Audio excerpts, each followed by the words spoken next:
Pancha-tattva, what do we mean? Pancha means 5, and tattva means truths, or actually ontological categories. The channel 2 needs to be up a little bit.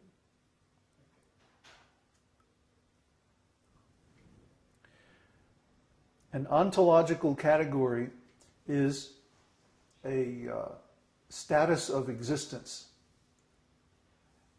And for example, the human being is a jiva soul. Every living entity is a jiva soul. And that's one category of existence.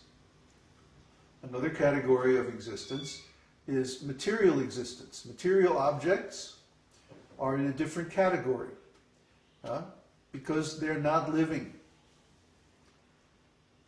And then there's Krishna, the Supreme Personality of Godhead. And he is in yet a third category of existence. Although he's also a living entity, he's the supreme living entity, the original living entity. Nityo nityanam, chaitanash chaitananam. Of all the living entities, there's one supreme living entity. And of all of the conscious beings, there's one supremely conscious being. And the difference between him and us is that he creates and maintains us, and we are created and maintained by him. So these different ontological positions, they are called tattvas in Sanskrit.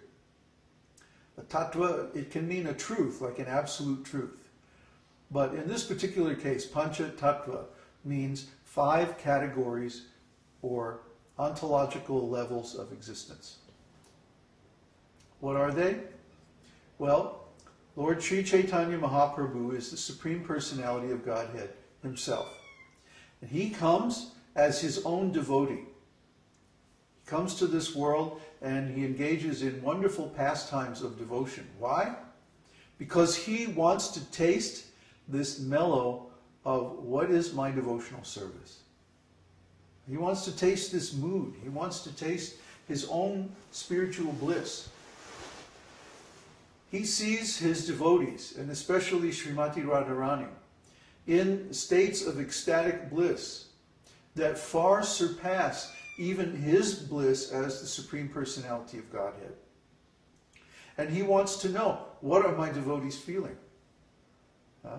He wants to taste this for himself. He says, Srimati Radharani, her bliss is 10 million times mine. So I want to know, what is this bliss?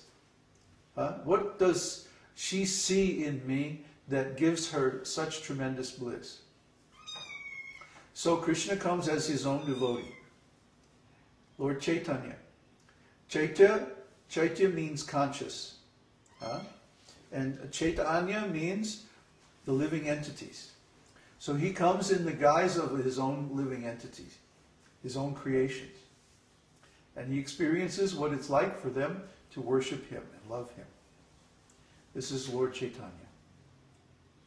And Lord Nityananda is the expansion of the personality of Godhead. Lord Nityananda is the principal expansion, the first servant of God, and the first guru.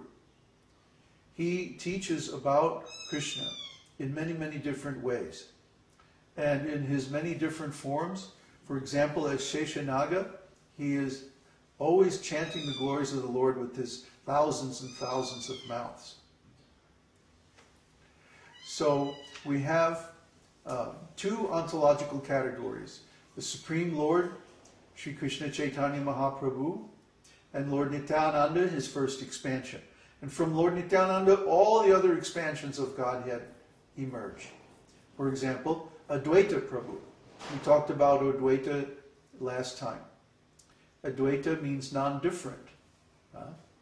And so Lord Advaita Prabhu is non-different from the Supreme Personality of Godhead, and he is considered an incarnation of Mahavishnu.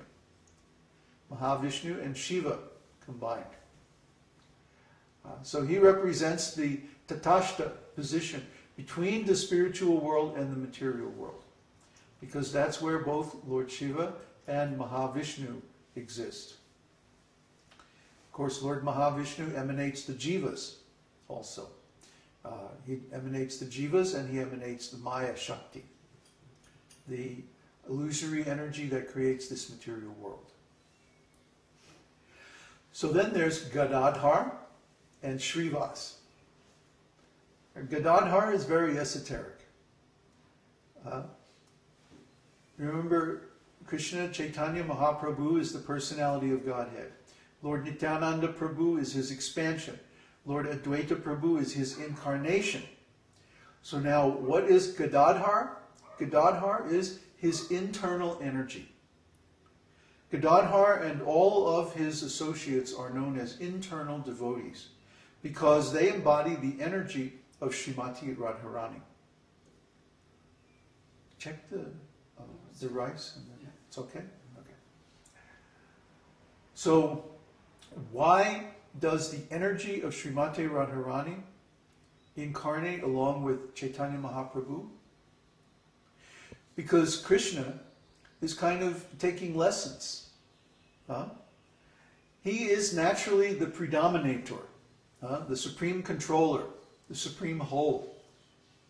And when he appears as his own devotee, it's a little bit unnatural for him. It's a little bit different for him to be in the position of the predominated. Okay? Srimati Radharani is the supreme predominated energy, the internal energy of the Lord. The Hladini Shakti, or the bliss potency of the Lord.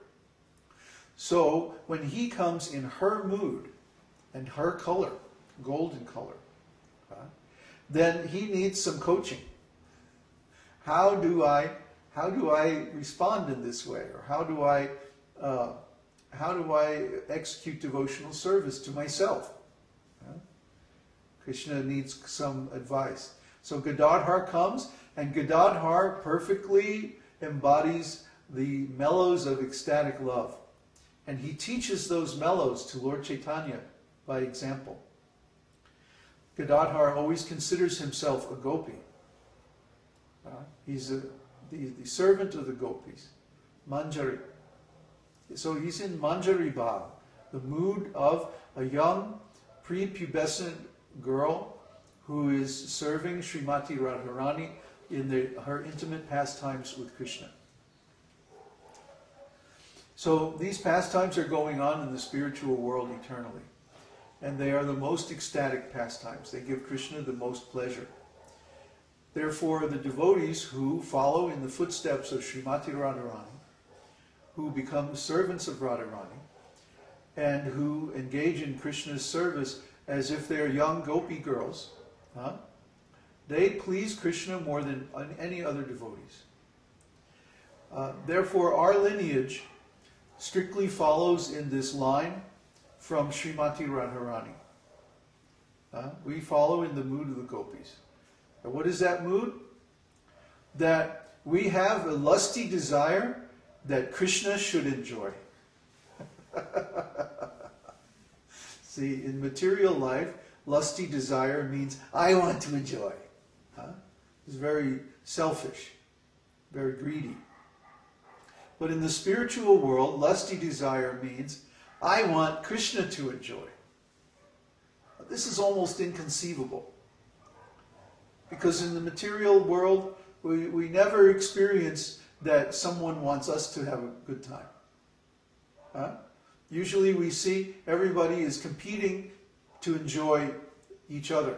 And especially in relationships between men and women, you see this competition at its height. And that's why unless the relationships between men and women are regulated by religious principles, they almost always break up. They almost always fail.